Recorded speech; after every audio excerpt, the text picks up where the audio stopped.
Hello, welcome back to the channel. അപ്പോൾ നമ്മുടെ ഇന്നത്തെ റൈഡ് എന്ന് പറയുന്നത് വയനാട്ടിലെ മുത്തങ്ങയിലേക്കാണ്.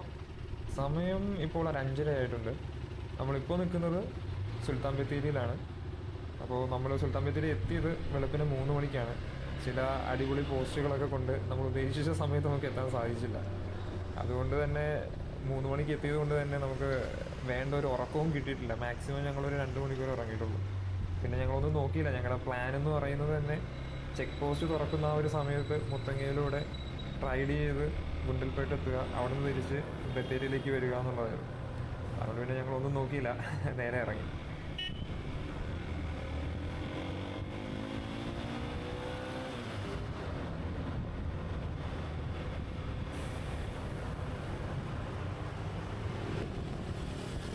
എന്തൊക്കെ പറഞ്ഞാലും രാവിലെ പോകുന്ന ട്രിപ്പിൻ്റെ എനർജി അത് വേറൊരു ലെവൽ തന്നെയാണ് കേട്ടോ. കാരണം ഞങ്ങളെല്ലാവരും മാക്സിമം ഉറങ്ങിയിരിക്കുന്നത് 2 മണിക്കൂർ മാത്രമാണ്. എങ്കിൽ പോലും ആ ഒരു ക്ഷീണത്തിൻ്റെ തെല്ല് അവശതയില്ലാതെയാണ് ഞങ്ങളിപ്പോൾ റൈഡ് പോയിക്കൊണ്ടിരിക്കുന്നത്.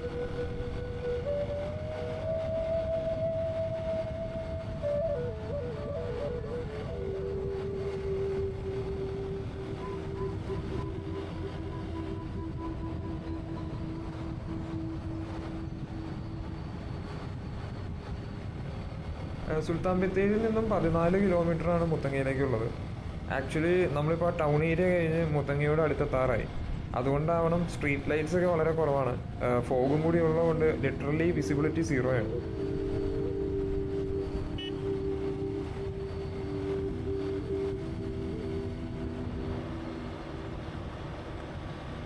അങ്ങനെ ചെക്ക് പോസ്റ്റ് കഴിഞ്ഞ് മുത്തങ്ങ ഫോറസ്റ്റിലൂടെയാണ് ഞങ്ങളിപ്പോൾ യാത്ര ചെയ്തുകൊണ്ടിരിക്കുന്നത്. ആ ഏർലി മോർണിംഗ് ഈ കോടമഞ്ഞിലൂടെ ഫോറസ്റ്റിലൂടെയുള്ള യാത്രയെന്ന് പറയുന്നുണ്ടല്ലോ, അതൊരു വേറെ ലെവല് വൈബാണ്. നിങ്ങൾക്ക് കാണാൻ പറ്റുമല്ലോ, 2 സൈഡിലും കോടമഞ്ഞുണ്ട്. ഈ കോട്ടൺ നമ്മൾ കാടിൻ്റെ നടുക്ക് ഇങ്ങനെ ഫില്ല് ചെയ്ത് വെച്ചേക്കുന്ന പോലെയാണ് കോട ഇറങ്ങി നിൽക്കുന്നത്. ആക്ച്വലി മുത്തങ്ങയിൽ ഇതെനിക്കൊരു ഫസ്റ്റ് അനുഭവമാണ്. മുത്തങ്ങയെന്ന് മനസ്സിൽ വരുമ്പോൾ കുറച്ചും കൂടി ഡ്രൈ ആയിട്ടുള്ള ഒരു ഫോറസ്റ്റാണ് ഓർമ്മയിലേക്ക് വരുന്നത്. പക്ഷേ ഇത് എൻ്റയർലി ഒരു ഡിഫറെൻ്റ് എക്സ്പീരിയൻസ് ആയിരുന്നു.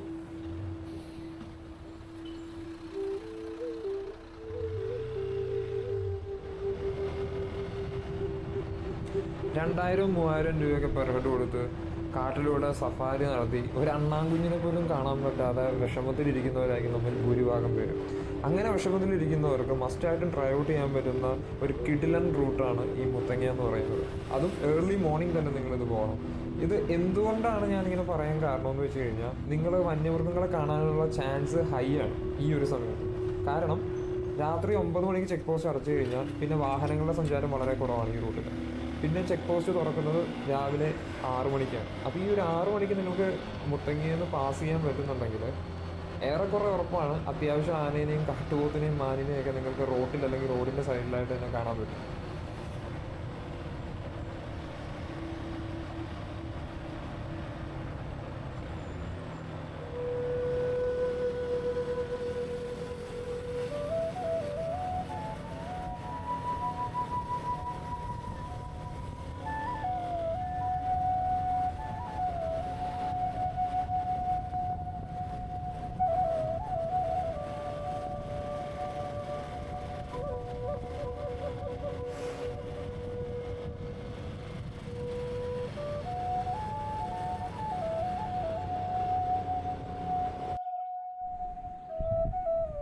കാട്ടിലൂടെ ഈ ഒരു ആംബിയൻസിൽ ഇങ്ങനെ ഒരു റൈഡ് പോകാമെന്ന് പറയുന്നത് ഒരു യൂണീക്കായിട്ടുള്ള എക്സ്പീരിയൻസ് ആണ്. അതുകൊണ്ട് തന്നെ നിങ്ങൾ ആരെങ്കിലും വയനാട് ട്രിപ്പ് പ്ലാൻ ചെയ്യുന്നുണ്ടെങ്കിൽ മസ്റ്റായിട്ട് നിങ്ങൾ ഇൻക്ലൂഡ് ചെയ്യേണ്ട ഒരു സംഭവമാണ് early morning ride to Muthanga.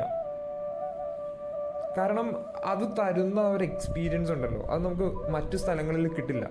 ഭയങ്കര ലിമിറ്റഡ് ആണിത്. അതും ഞാൻ സജസ്റ്റ് ചെയ്യുന്നത് നിങ്ങൾ 2 വീലറിൽ തന്നെ വരണമെന്നാണ്. കാരണം കാറിൽ നമ്മൾ വന്നു കഴിഞ്ഞാൽ നമ്മൾ കുറച്ചും കൂടി കംഫർട്ടായിരിക്കും.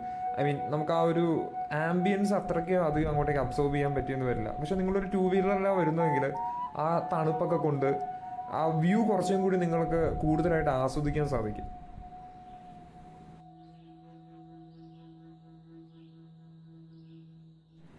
പിന്നെ ഈ റൂട്ടിലൂടെ പോകുമ്പോഴുള്ള ചെറിയൊരു ബുദ്ധിമുട്ടെന്ന് പറയുന്നത് ഈ ലോറികൾ തന്നെയാണ്. അവയുടെ ഈ ഒച്ചയും ഹോണടിയും പുകയും എല്ലാം കൂടി ചെറിയൊരു ഡിസ്കംഫോർട്ട് നമുക്ക് തരുമെങ്കിലും കുഴപ്പമില്ല, നമുക്കത് അഡ്ജസ്റ്റ് ചെയ്ത് പോകാമെന്നുള്ളതേ ഉള്ളൂ.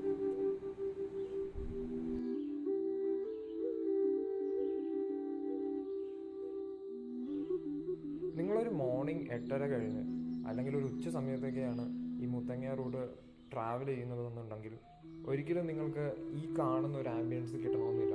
കാരണം വൺസ് ഡേ ലൈറ്റ് വന്നു കഴിഞ്ഞാൽ മുത്തങ്ങ അതിൻ്റെ ആ ഒരു ഡ്രൈനെസ്സിലേക്ക് മാറും.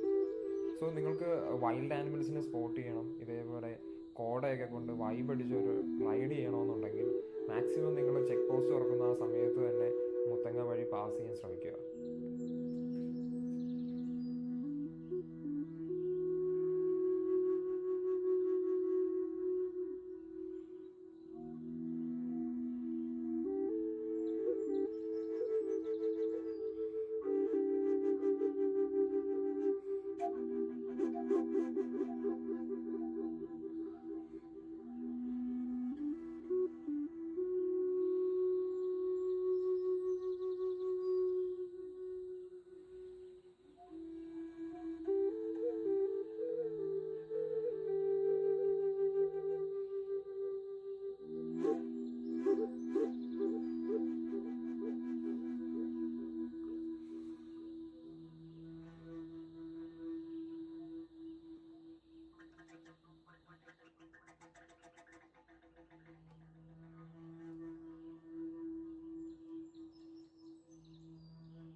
അങ്ങനെ നമ്മുടെ ട്രിപ്പിലെ ആദ്യത്തെ വൈൽഡ് ലൈഫ് സ്പോട്ടിങ് കിട്ടിയേക്കുവാണ്. ആളൊരു ആനയാണ്, കൊള്ളാം. ആൾ സൈഡിൽ കൂടി സമാധാനപരമായി പുല്ലൊക്കെ തിന്ന് പോവുകയാണ്.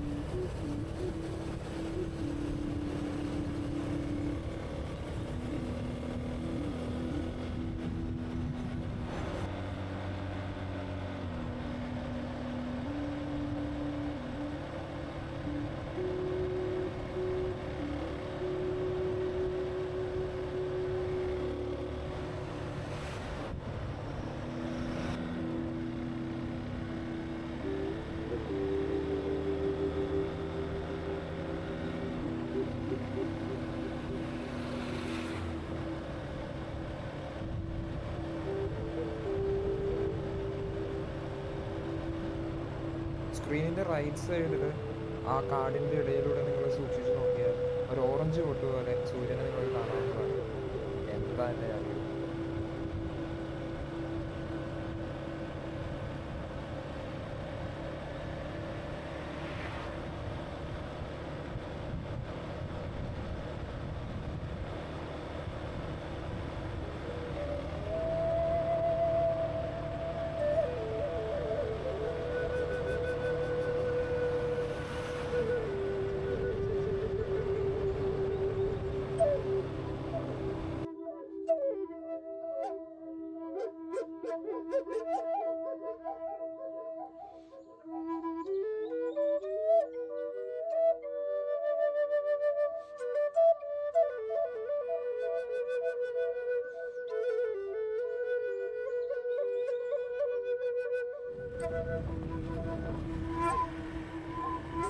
നമ്മളങ്ങനെ ഗുണ്ടൽപേട്ട് തിരിച്ച് സുൽത്താൻ ബത്തേരിയിലേക്ക് പോയിക്കൊണ്ടിരിക്കുകയാണ്.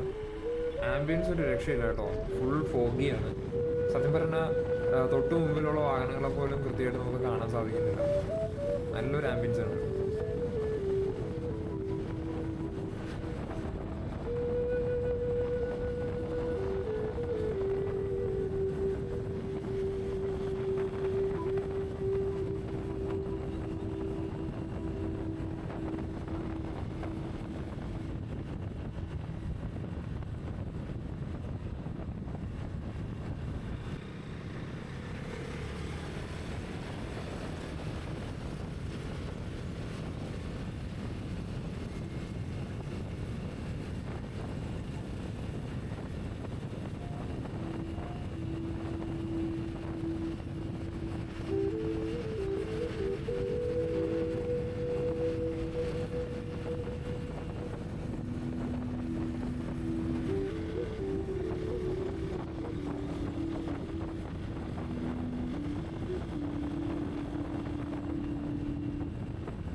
അങ്ങനെ നമുക്ക് അടുത്തൊരു സ്പോട്ടിങ് കിട്ടിയേക്കുവാണ്.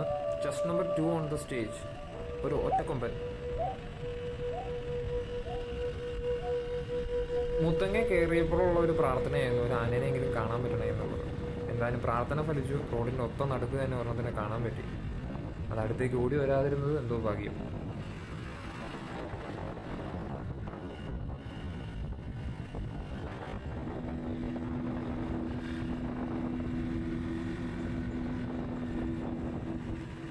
സൈഡിലായിട്ട് ഒരാളും കൂടി നിൽപ്പുണ്ട് കേട്ടോ. നമ്മൾ ഈ റൂട്ട് പോകുമ്പോൾ, ഈ റൂട്ട് എന്നല്ല ഏതൊരു ഫോറസ്റ്റ് റൂട്ട് പോകുമ്പോഴും നമ്മളൊരു വൈൽഡ് ആനിമലിനെ സ്പോട്ട് ചെയ്ത് കഴിഞ്ഞാൽ ഒരിക്കലും വണ്ടി നിർത്തി ഫോട്ടോ എടുക്കരുത്. കാരണം ഇതൊന്നും ഒരിക്കലും ഒട്ടും പ്രഡിക്റ്റബിൾ അല്ല. നമ്മൾ ആ വണ്ടി നിർത്തുന്ന മൊമെൻറ്റിലായിരിക്കും ചിലപ്പോൾ ഇത് നമ്മളെ ഓടി വരാൻ പോകുന്നത്.